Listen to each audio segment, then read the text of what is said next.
Iron Financial. This is the show where we forge stronger portfolios by cutting right through the market weakness and the noise. Today, we are breaking down the Q4 2025 earnings from a company that is, and I don't say this lightly, the single most important piece of industrial hardware on the entire planet, ASML. And Alex, this is the thing. It's a company most people have never even heard of, but they literally hold the keys to the entire semiconductor kingdom. Their latest numbers just dropped, and believe me, the story they tell is about one thing and one thing only. The AI gold rush is officially here, and ASML is selling every single shovel. All right, let's get into it. Okay, before we dive into the financials, we have to lay the foundation here. It is absolutely impossible to overstate this point. Every single piece of advanced technology that we use, I'm talking about the smartphone in your pocket, the F-35 fighter jet, the massive data centers that are powering this whole AI revolution. It all runs on these incredibly complex, microscopic circuits. They are the bedrock of modern civilization. Yeah, there's no arguing that.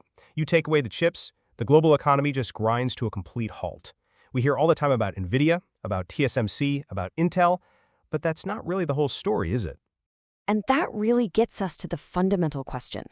You know, it's one thing to design a chip, or even to run the massive factory that fabricates it. But who builds the impossibly complex, the unbelievably precise tools you need to actually make these things? I mean, who builds the machines that can etch circuits so tiny you could fit billions of them on your fingernail? That's where the real power is.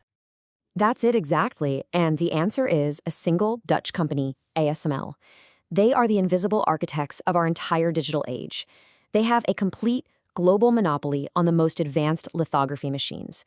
And look, these are the tools that use extreme ultraviolet light, EUV, to literally print the circuit designs onto silicon wafers. Let me be perfectly clear. Without ASML, there are no advanced chips, period. End of story. Okay, so they're a monopoly. I'll give you that. That's a pretty strong place to start. But a monopoly is only as good as the demand for its product, right?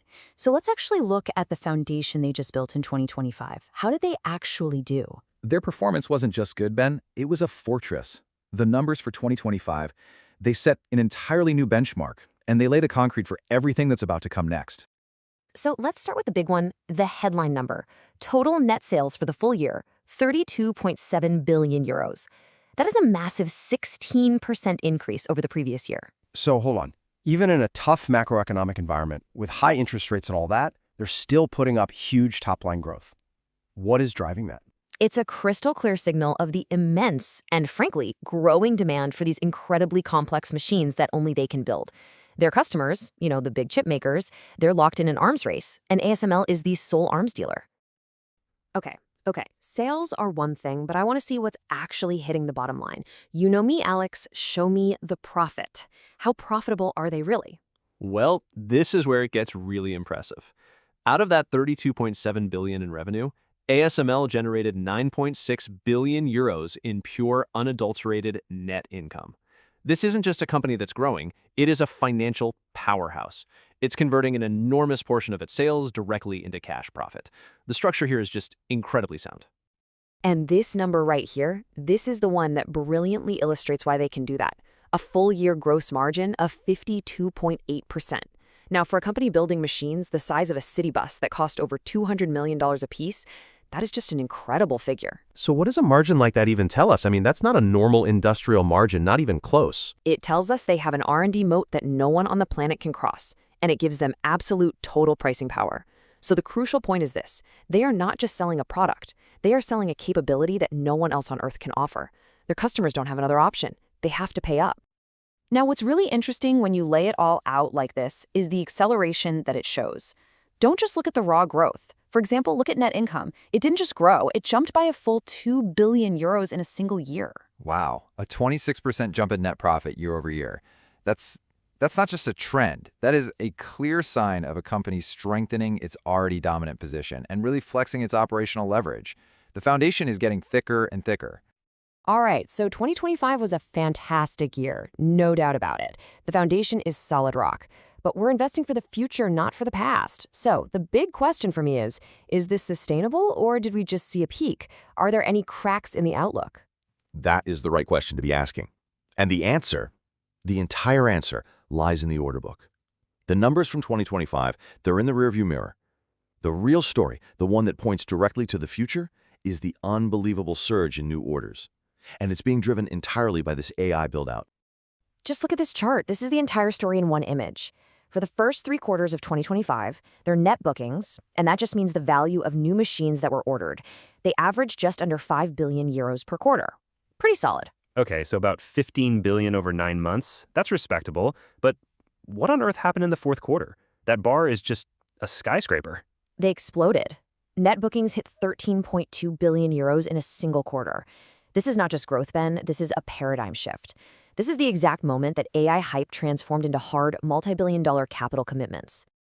So you're telling me that 1 quarter of orders is almost as much as the previous 3 quarters combined? What does that do to their total pipeline? It resulted in this number, a total order backlog of nearly 39 billion euros by the end of the year. The critical point here, Ben, is that this number represents years of guaranteed future revenue. It provides incredible visibility and stability. This is a fortress of future earnings, and it proves that demand is locked in for the foreseeable future. And if you think that's just me analyzing it, here is the confirmation, and this is straight from the company's CFO, Roger Dassin. He's spelling it out. Okay, so he's saying customers are getting more bullish, not less, and they're putting their money where their mouth is, specifically because of AI demand. That's not just market hype. That is a direct signal from the biggest players in the industry. The people who actually have to build this capacity are placing the orders now. So let's be crystal clear about what this really means. The AI revolution isn't just about some clever software. It requires a colossal, multi-trillion-dollar build-out of physical infrastructure. I'm talking new data centers, new power grids, and millions upon millions of more powerful chips. And every single one of those advanced chips begins its life inside an ASML machine. The demand is real, and it starts right here. Okay, Alex, you've convinced me. The foundation is rock solid. The order pipeline is something I've never seen before. So what does the company's official blueprint for the future look like? What are they actually telling the market to expect? All right, let's move to their forward-looking guidance. This is exactly how they see the skyscraper getting built on top of that foundation we just talked about. Well, management is clearly confident. After that record, $32.7 billion in 2025, they're guiding for another growth year in 2026, with revenues expected to land somewhere between 34 and 39 billion euros. That's solid growth, but it's not the kind of explosive jump we just saw in the Q4 bookings. What's the disconnect there? There is no disconnect. You have to remember, these machines take a very long time to build and deliver. That massive backlog we just saw, that will now start converting into recognized sales year after year after year. This guidance for 2026 is just the first floor being built. And it looks like they're looking much further out than just next year, so what's the long-term ambition here? Oh, it's huge. The company's new CEO, Christoph Fugit, he has laid out an incredibly ambitious long-term target.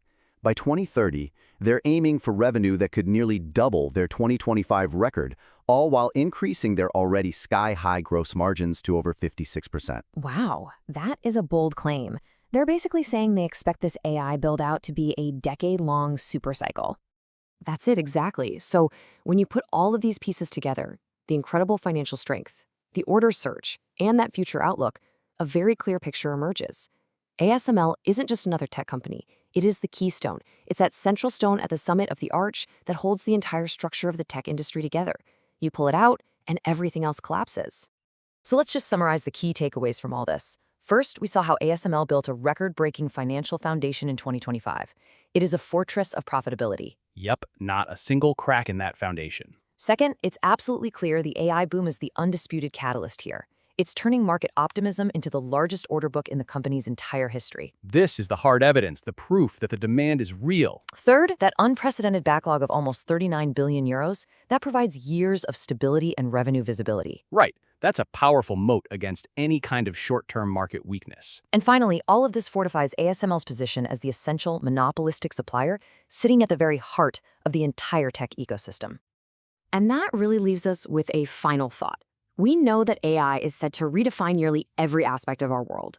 But if creating the advanced chips necessary for that future depends entirely on the machines made by one single company, it begs the question, is ASML not just a participant in the AI revolution, but are they the one entity that's effectively holding the pen? It is an incredibly powerful position. They're not just building the road for the future of tech, they own the only paving machine in the entire world. And that's something every serious investor needs to understand.